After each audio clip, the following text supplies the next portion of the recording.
કચ્છના નાના રણમાં બિરાજમાન વીર વચ્છરાજ દાદાનો મહિમા.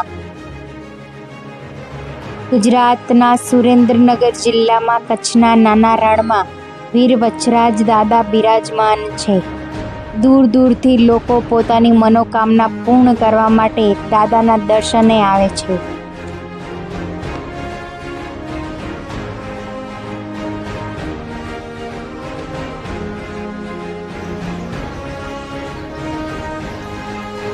અત્યારે હાલ જે જગ્યાએ દાદાનું જૂનું મંદિર આવેલું છે ત્યાં નવું મંદિર નિર્માણ પામી રહ્યું છે. થોડાક જ સમયમાં દાદાનું ભવ્ય મંદિર તૈયાર થઈ જશે.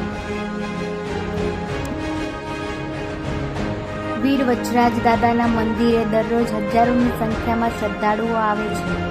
જે લોકોને સંતાનો માટેની ખોટ હોય તે લોકો દાદાની પૂરી શ્રદ્ધાથી માનતા રાખે છે અને દાદા તેમની મનોકામના પૂર્ણ કરે છે. મારું નામ દાતનિયા ભાવેશકુમાર પ્રવીણભાઈ છે. અમારા દેવ સમાજમાં વારજિયા પરિવારમાંથી અમારા એક મિત્ર છે, નામ જીજાજીભાઈ થાય છે. એમના નિસંતાન હતા. અત્યારે 5 વર્ષ પહેલાં એમને બાધા લીધી હતી.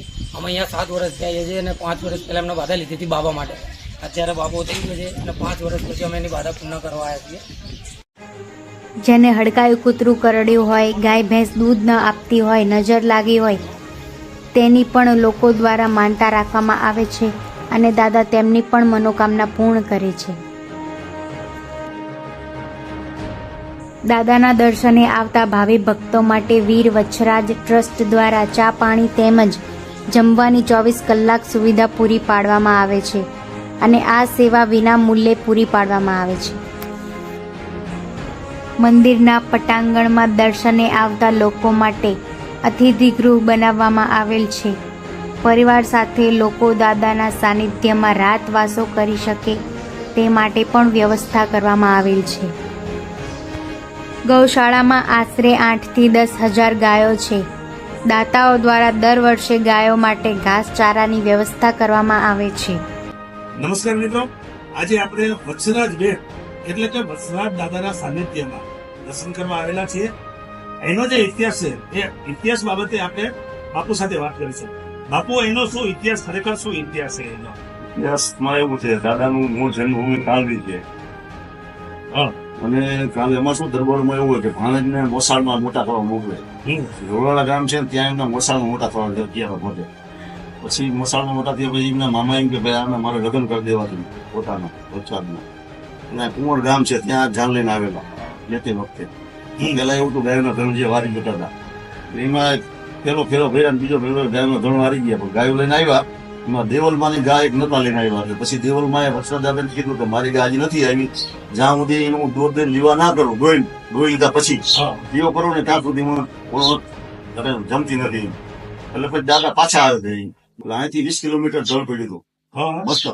પછી અહીં ઢોળાયા હતું. પછી આ લોકો દેવલમાં પૂનામાં લઈને ઢોલ ઉગાડતા હોય પાણી આવ્યા હતા સ્થળ ઉપર. પછી માથું અહીંયાથી લઈ દેવલમાના ખોળા, પૂનામાના ખોળા મૂકીને સજીવન કરે છે વરસાદ દાદાને. પછી ચાલો ફેરા ફરી મળે પણ બધાને સત ચડે છે. અમારે પાછું નથી જવાનું. ભેગી સમાધિ છે દેવલમાની, પૂનામાની અને વાસણ દાદાની. ઓકે. હવે બાપુ, અહીંયા મીઠા પાણીની શું વ્યવસ્થા કરવામાં આવી છે? મીઠા પાણીની વ્યવસ્થામાં એવું છે, અહીંયા આરો પ્લાન મોટો જબરજસ્ત કરેલો છે. એટલે એનું અત્યારે આરો પ્લાન લીધે બધા માણસોને પીવાનું વ્યવસ્થિત પાણી મળી રહ્યા છે. અને અહીંયા જે દૂર દૂરથી જે દર્શનાર્થી આવે છે ભાવિ ભક્તોમાં, એની મનોકામના પૂર્ણ કરવા માટે એના રહેવા અને જમવા માટેની કયા પ્રકારની અહીંયા વ્યવસ્થા કરવામાં આવી છે? સવારે 9 વાગ્યાથી રસોડું ચાલુ થઈ જાય એટલે આખી રાત ગમે ત્યારે આવે. 24 કલાક અનશેત્ર ચાલુ રહે છે. 24 કલાક વિના મૂલ્ય. વિના મૂલ્ય. અને રહેવા માટે વિના મૂલ્ય છે. બધા હોલ છે એવું છે. અને જે રૂમ બનાવે, વિશ્રાંતિ રૂમ બનાવે એનો 250 રૂપિયા ચાર્જ છે. એ માણસો આવે એના માટે 250 રૂપિયા ચાર્જ રાખેલો છે. એનું મેન્ટેનન્સ સચવે એટલા માટે. અને અહીંયા ચોમાસા દરમિયાન અહીંયા આવવા માટે અવરજવર કેટલા સમય માટે બંધ હોય છે? 5 મહિના માટે. 5 મહિના માટે બંધ હોય છે. અને ગૌશાળામાં અત્યારે કેટલી ગાયો છે? 7,000 ગાયો છે. 7,500. અને એના દૂધનો કયા પ્રકારનો અહીંયા ઉપયોગ કરવામાં આવે છે? આમાં શું છે, અહીંયા જે ગાયોનું દૂધ છે ને અમારે કોઈ જાતનું કઈ વેચવાનું આવતું નથી, કઈ કરવાનું આવતું નથી. જેટલું ચા માટે બીજું એનું છાશ બનાવી નાખવાનું, ખાલી ગોળું. એવું ઘી નથી બનાવતા નથી. અહીંયા દાદાને હું એવું છે કે ભાઈ મારે કઈ કોઈ જરૂર નથી આ વસ્તુની. ઘી એટલું બધું આવી જાય, માણસો ઘી એટલું બધું આવી જાય. બધી વસ્તુ આવી જાય. ચોખાની એટલી બધી માનતા થાય. અહીંયા મેન વસ્તુ ચોખાની માનતા હોય છે. અને અહીંયા આવનાર ભક્તો કયા પ્રકારની માનતાઓ પૂર્ણ કરવા આવે છે? કેટલાય દીકરાઓની માનતાઓ વધારે પડતી ઉપયોગ કરવાની. પછી કોઈ હાજા માંદા હોય, કોઈ હડકાયું કૂતરું પડ્યું હોય, કોઈ નાગનો ડર દીધો હોય. રાજુ કૂતરાઓની, ગાયોની અને એના વિશે તો દાદાની જબરદસ્ત માનતા હોય છે. એ પ્રકારની ઘણી બધી મને ઘણી ગાયોની માનતા ચોખાની માનતા હોય છે વધારે પડતી. અને ખાસ કરીને અહીંયા કયા તહેવારો કે પ્રસંગોમાં સૌથી વધુ લોકોની ભીડ હોય છે? ચૈત્ર મહિનામાં એકમ થી પૂનમ સુધી જબરદસ્ત ટ્રાફિક હોય અમારે.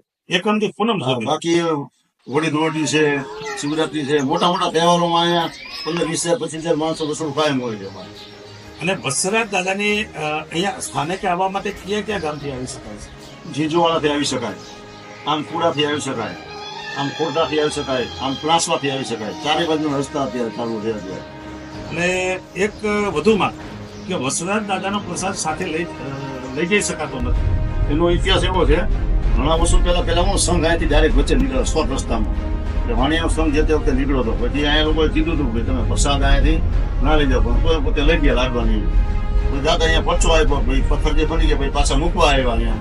અને દાદાને માફી માંગી, ભાઈ અમને ના પડે છતાં મેં લઈ ગયા હતા. હજી આજની તારીખમાં પથ્થરની પ્રસાદી દાદાના મંદિરની બાજુમાં આપણે રાખેલ જ છે અને માણસો બધા એના દર્શન કરે જ છે. અને જે અત્યારે ગૌશાળા છે, તમે જેમ વાત કરી એમ કે 8 થી 9,000 ગાયો છે વાસણા સાથે, એના ઘાસચારા માટે કયા પ્રકારની વ્યવસ્થા કરવામાં આવેલી છે? વ્યવસ્થામાં મારા 5 ગોડાઉન કરેલા છે. 5 ગોડાઉન ઘાસચારા માટે. ઘાસચારા માટે. અને ફળ લગભગ ઓલ ગુજરાતમાંથી બધેથી આવે. જામનગર, આમ કચ્છ, આમ સાણંદ, બાવડા બધી. અને આ તો દાદા જ પૂરું પાડે. આપણું તો કામ જ નથી આ વસ્તુનું. સમજો, કારણ કે ચોમાસાના 4 મહિના તો ટોટલી બંધ રહે અમારે. 4-5 મહિના. અહીંયા દાન સ્વીકારવામાં આવે છે. અને અહીંયા કેવી રીતે સ્વીકારવામાં આવે? અહીંયા શું છે, ટ્રસ્ટ છે. એટલે પાવતી ઉપરનો આધાર કાર્ડ નંબર ને બધું લેવામાં આવે છે. 2,000 ઉપર તમે લખાવો, એ 500 લખાવો તો તમારે આધાર નંબર આપવો પડે. હજી ટ્રસ્ટ દ્વારા કયા પ્રકારની કામગીરી કરવામાં આવે છે અને કેટલા લોકો સેવા કરે છે અહીંયા? અહીંયા ટ્રસ્ટ બહુ મોટું છે. એમાં લક્ષ્મણભાઈ પ્રમુખ છે અમારા. હા, જે 24 કલાક રાત દિવસ સેવા આપે છે. બીજા વિજુભા કરીને છે અમારે, પોતે ઝીંઝવાડાના છે અને આ ટ્રસ્ટના સક્રિય કાર્યકર છે. એ રાત દિવસ સેવા કરે. રઘુભા કરીને લીયાના છે, જે સુરનગરે છે, પણ એમની બધી 24 કલાક સેવા કરે. ફ્લાંસવાના વેલજીભાઈ કરીને છે, થાંભળાના ભરતભાઈ કરીને છે. એવા પછી અમારું બચુપુરી બાબુ છે, પછી એક અભિયાના સુરાભાઈ કરીને છે.